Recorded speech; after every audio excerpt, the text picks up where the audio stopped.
My love story with my husband is full of romance tropes. One of my favorites, though, is something that happened on our third date. We went to dinner and then a walk in our local park. It was late, so there was hardly anyone there, and I noticed that the playground was empty.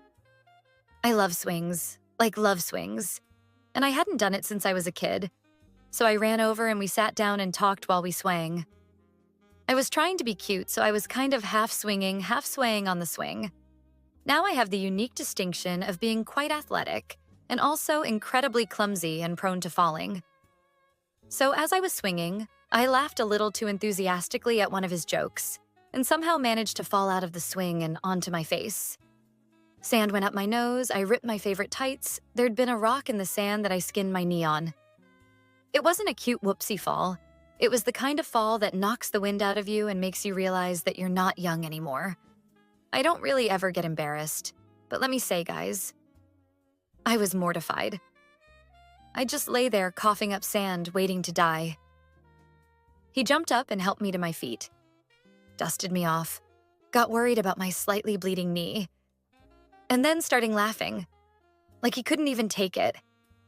He started cracking up, tears streaming down his eyes, clutching his stomach, belly laughing. He looked so handsome laughing and so happy, and just delighted by it all. I started laughing too. We laughed like that for probably 10 minutes, non-stop, unable to get any words out. Then, at some point, we just looked at each other and suddenly everything was serious.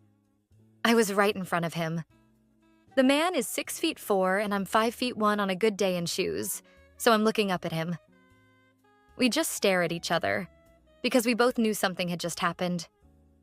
Something really important. We hadn't kissed yet. I was waiting for the third date. I basically had a neon sign over my head at that moment that said, "Kiss me." Guys, that fool didn't kiss me. He should have, and I will make fun of him for it for the rest of our lives. We had our first kiss on the fourth date. 5 months later, we got married. We'll be together 3 years and a couple weeks. Our little boy is turning 1-year-old next month. Every single day I love him more, and I'm so glad I fell out of that swing.